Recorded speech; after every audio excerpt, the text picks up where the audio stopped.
इस मूवी की शुरुआत में हम एक बच्ची को देखते हैं जिसका नाम मुलान है।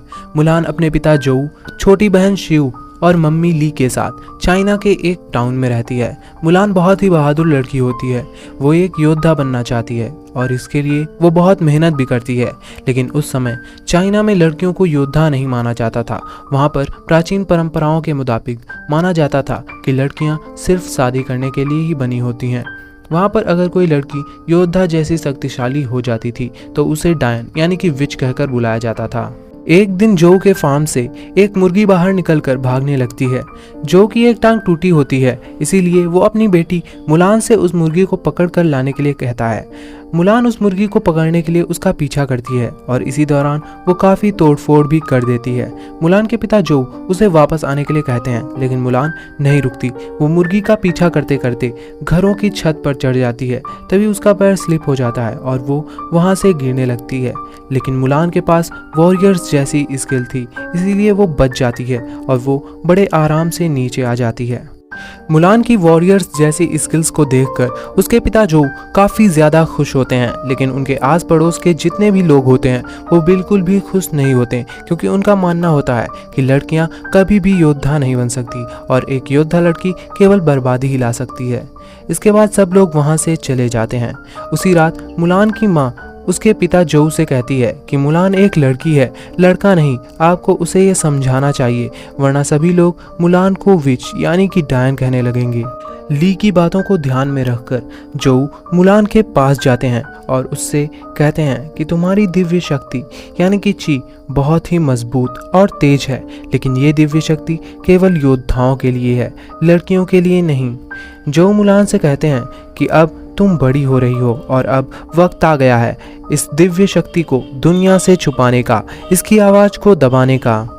इस मूवी में बताया गया है कि ची यानी कि दिव्य शक्ति वो देन है जो कि पैदा होने के साथ ही हर जीव में आ जाती है, पर सिर्फ वो जो सबसे ज़्यादा सच्चा है वो इस दिव्य शक्ति से जुड़ पाता है और एक महान योद्धा बन पाता है। मुलान के पिता जो उससे कहते हैं कि ये तुम्हारी भलाई के लिए ही कह रहा हूँ, क्योंकि ये मेरी जिम्मेदारी है और तुम्हारी जिम्मेदारी है परिवार का मान रखना। इसके बाद कुछ साल बीत जाते हैं और the silk road north west China का एक रेगिस्तान दिखाया जाता है, जहाँ पर एक व्यापारी रेशम मार्ग से कहीं जा रहा होता है और तभी उसके सामने सियोन नियोंग नाम की एक औरत आती है और उस यात्री के शरीर में घुस जाती है। इसके बाद वो पास के गाँव में चली जाती है। इस गांव के दरवाजे पर कुछ सिपाही होते हैं और तभी वो रूरान सेना को देखते हैं जो कि उनकी तरफ ही आ रही होती है और इस रूरान सेना का सरदार बोरी खान होता है। ये सब गांव पर हमला करने के लिए आगे बढ़ रहे होते हैं। उस गांव के दरवाजे पर खड़े सैनिक बोरी खान पर तीर चला देते हैं, लेकिन बोरी खान उस तीर को पकड़ लेता है और उस तीर को गांव की तरफ छोड़ देता है। दरअसल ये एक इशारा होता है सियोन नियोंग के लिए। जैसे ही वो इस तीर को देखती है वो तुरंत अपने असली रूप में आ जाती है और अंदर से गांव के सभी सैनिकों को खत्म कर देती है। वहीं दूसरी तरफ बोरी खान भी उस गांव के अंदर आ जाता है और सभी गांव वालों को खत्म कर देता है। यहाँ पर सियोन नियोंग एक सिपाही के शरीर के अंदर प्रवेश कर जाती है और पहुँचती है इंपीरियल सिटी सेंट्रल चाइना में, जहाँ पर वो सम्राट को बताती है कि रूरान सेना ने रेशम मार्ग पर हमारी 6 टुकड़ियों पर हमला करके सभी सिपाहियों और प्रजा को मार डाला है। सिपाही के भेष में सियोन नियोंग सम्राट से कहती है कि रूरान सेना के सरदार बोरी खान का साथ एक औरत दे रही है जिसकी दिव्य शक्ति बेमिसाल है। इस बात पर सम्राट का चांसलर उससे कहता है कि ऐसी औरतों को हमारे यहाँ डायन कहा जाता है जो विनाश के लिए अपनी दिव्य शक्तियों का इस्तेमाल करती हैं। सम्राट कहते हैं कि हम बोरी खान और उस डायन को ख़त्म कर देंगे।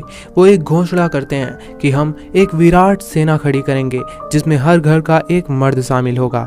इसके बाद हम देखते हैं कि सियोन नियोंग बोरी खान के पास जाती है। वो उसे बताती है कि सम्राट ने एक विराट सेना की घोषणा कर दी है। यहाँ पर बोरी खान उसे डायन कहकर बुलाता है और इस बात पर सियोन नियोंग काफ़ी ज़्यादा गुस्सा हो जाती है और बोरी खान का गला पकड़ लेती है।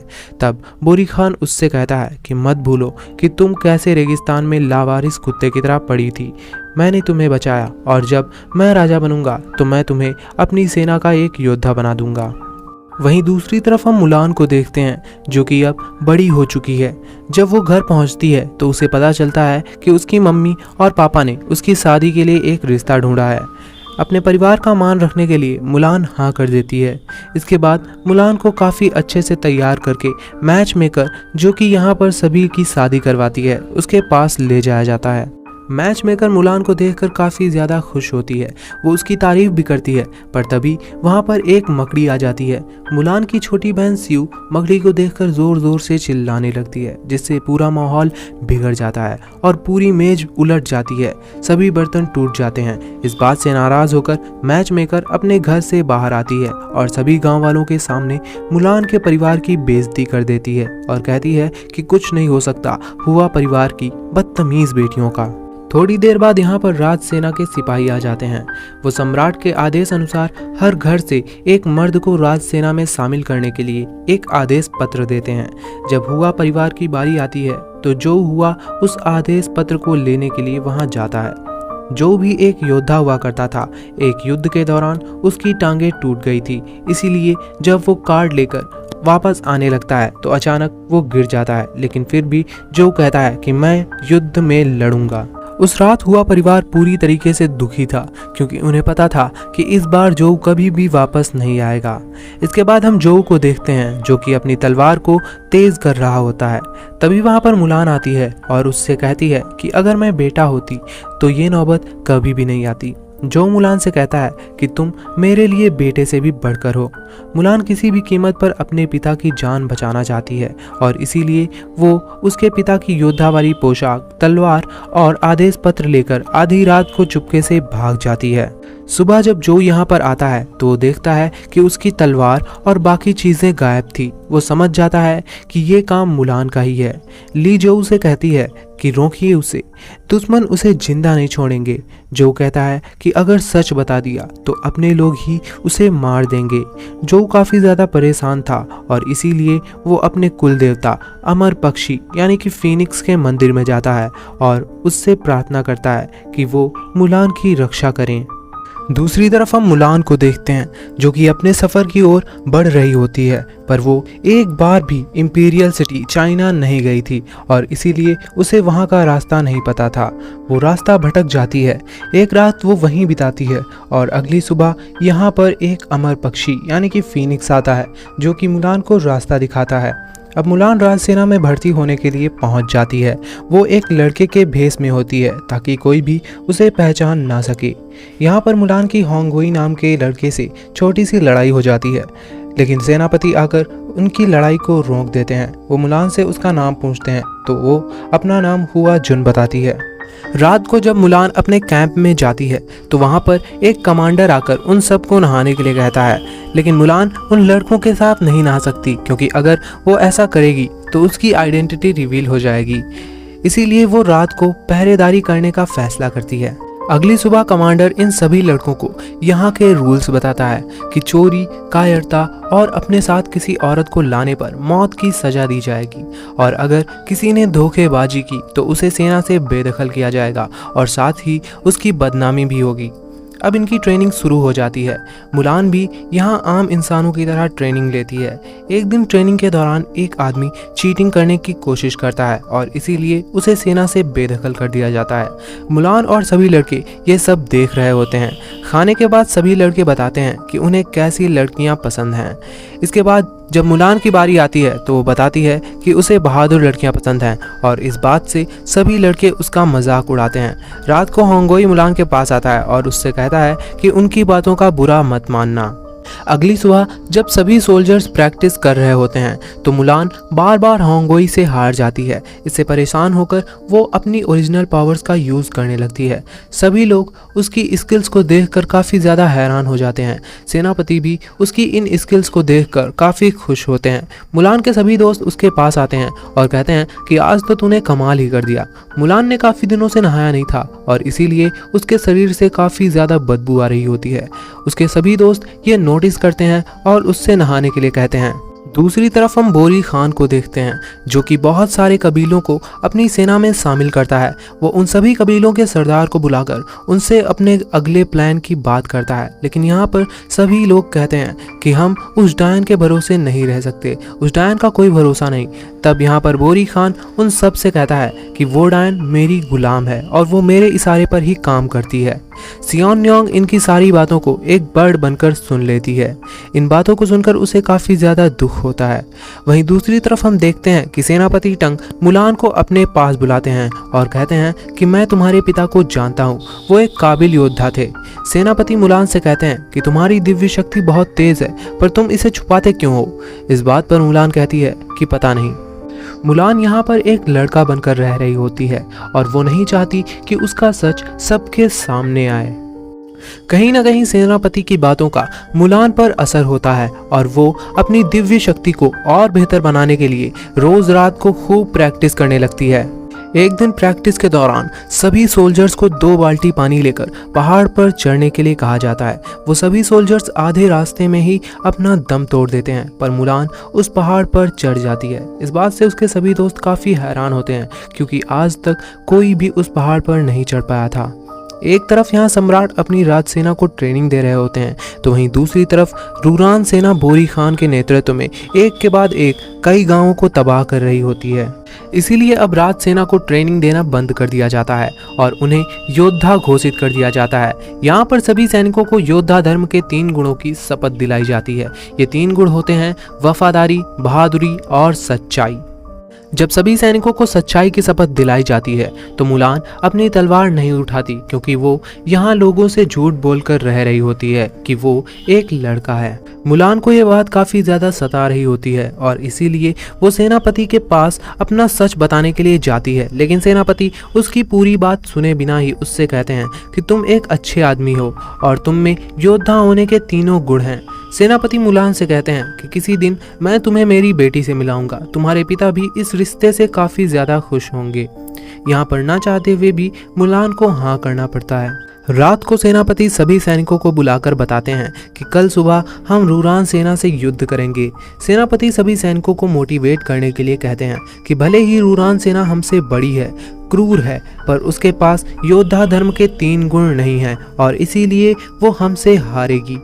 अगली सुबह ये सब रूरान सेना की तरफ बढ़ते हैं और जब रूरान सेना इनके सामने आ जाती है तो इनके सभी तीरंदाज रूरान सेना पर तीर चला देते हैं, लेकिन रूरान सेना की एक टुकड़ी वहां से दूसरी दिशा में भाग जाती है। इसीलिए राजसेना की एक टुकड़ी, जिसमें मुलान भी शामिल होती है, वो उस टुकड़ी का पीछा करती है, लेकिन वो टुकड़ी राजसेना की टुकड़ी के कई सिपाहियों को मार देती है और बाकी बचे सिपाही वहां से भाग जाते हैं, पर मुलान उनका पीछा करती रहती है। थोड़ी दूर जाने के बाद वो टुकड़ी मुलान की आंखों से ओझल हो जाती है। तभी यहाँ पर सियोन नियोंग आ जाती है और वो मुलान पर हमला कर देती है। मुलान कहती है कि तुम एक डायन हो। सियोन नियोंग उससे कहती है कि तो तुम कौन हो? मुलान उससे कहती है कि मैं हुआ जुन हूँ, राजसेना का एक सिपाही। पर सियोन नियोंग को पता था कि मुलान उससे झूठ बोल रही है। वो कहती है कि झूठ तुम्हारी दिव्य शक्ति को कमजोर करता है, तुम्हारी दिव्य शक्ति के लिए ये जहर है। यहाँ पर मुलान सियोंग नियोंग से हार जाती है। सियोंग नियोंग उससे पूछती है कि मुझे सच बता दो कि तुम कौन हो। मुलान फिर से उससे झूठ कहती है। इस बात पर सियोंग नियोंग उससे कहती है कि ठीक है, तुम और तुम्हारा झूठ अब दोनों मेरे हाथों मरेंगे। ये कहकर वो मुलान पर हमला कर देती है, जिससे मुलान काफ़ी दूर जा गिरती है। सियोंग नियोंग यहाँ से चली जाती है, लेकिन मुलान की सांसें चलती रहती हैं। जब उसे होश आता है तो वो देखती है कि उसके सामने अमर पक्षी है। मुलान अब ये तय करती है कि वो सच का साथ देगी, इसीलिए वो अपनी लड़की वाली पोशाक में फिर से आ जाती है और युद्ध स्थल पर पहुंचकर सभी दुश्मनों पर वार करने लगती है। तभी यहाँ पर सियोन नियोंग आ जाती है और वो बहुत सारी बर्ड्स में डिवाइड होकर राजसेना पर हमला कर देती है, जिससे राजसेना को मजबूरन रक्षा कवच बनाना पड़ता है। लेकिन यही तो रूरान सेना की चाल थी, ताकि राजसेना एक साथ आ जाए और रूरान सेना सभी को तोप से एक साथ खत्म कर दे। रूरान सेना राज सेना की 2 टुकड़ियों को खत्म कर देती है। मुलान भी दूर से ये सब कुछ देख रही होती है और वो राज सेना के सैनिकों की टोपी को रूरान सेना के पीछे बड़े बड़े पत्थरों पर रख देती है और साथ ही रूरान सेना पर बहुत सारे तीर चला देती है, जिससे रूरान सेना को लगता है कि राज सेना हमारे पीछे है और वो राज सेना पर हमला करने के लिए तोप को पीछे की ओर मोड़कर फायरिंग कर देते हैं। पर रूरान सेना को ये नहीं पता था कि उनके पीछे बर्फ से ढका एक बहुत बड़ा पहाड़ है। जैसे ही तोप का गोला उस पहाड़ से टकराता है, वहां पर भारी मात्रा में बर्फ गिरना शुरू हो जाती है। मुलान अपना घोड़ा लेकर वहां से भाग जाती है और रूरान सेना वहीं पर मारी जाती है। इस तरह राज सेना की जीत हो जाती है। मुलान सेनापति के पास जाकर उसे अपना सच बता देती है। इस बात से सेनापति को काफ़ी ज़्यादा गुस्सा आ जाता है और वो मुलान को राज सेना से बेदखल कर देते हैं। साथ ही उससे कहते हैं कि अगर मुझे दोबारा दिखाई दी तो तुम्हारी मरने की इच्छा भी पूरी कर दूंगा। मुलान दुखी होकर वहाँ से चली जाती है और एक पहाड़ पर जाकर रोने लगती है। अब वो अपने घर भी नहीं जा सकती।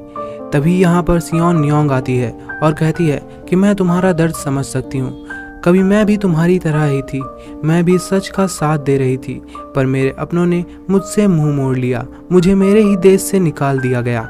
सियोन नियोंग मुलान से कहती है कि तुम और मैं दोनों एक जैसे हैं।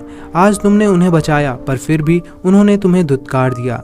वो मुलान से कहती है कि बोरी खान राजनगरी को गिराने और सम्राट को मारने के लिए गया है। मेरे साथ आ जाओ, मिलकर दुनिया में अपने लिए जगह बनाएं। मुलान कहती है कि मुझे मेरी जगह पता है और अपना फ़र्ज भी, सम्राट को बचाना मेरा फ़र्ज़ है। ये कहकर मुलान वहाँ से सम्राट को बचाने के लिए निकल पड़ती है। वो सीधा सेनापति के पास जाती है और उन्हें बताती है कि सम्राट की जान खतरे में है, लेकिन सेनापति उसकी बातों पर यकीन नहीं करते और उसे मारने के लिए अपनी तलवार लाते हैं। मुलान उनसे कहती है कि टुकड़ियों पर हमला सिर्फ हमें गुमराह करने के लिए हुआ था। बोरी खान ने हमें रेशम मार्ग पर उलझाए रखा ताकि वो राजनगरी में घुसकर सम्राट को मार दे। सेनापति अब भी उसकी बातों पर यकीन नहीं करते, पर होंगोई उनसे कहता है कि अगर आपको हुआ जून पर भरोसा था तो मुलान पर क्यों नहीं, जिसने अपना सब कुछ दांव पर लगाकर हमें सच बताया। मुलान यहाँ खड़े सभी मर्दों में सबसे ज्यादा बहादुर योद्धा है। मुलान के सभी दोस्त कहते हैं कि मुझे मुलान पर भरोसा है।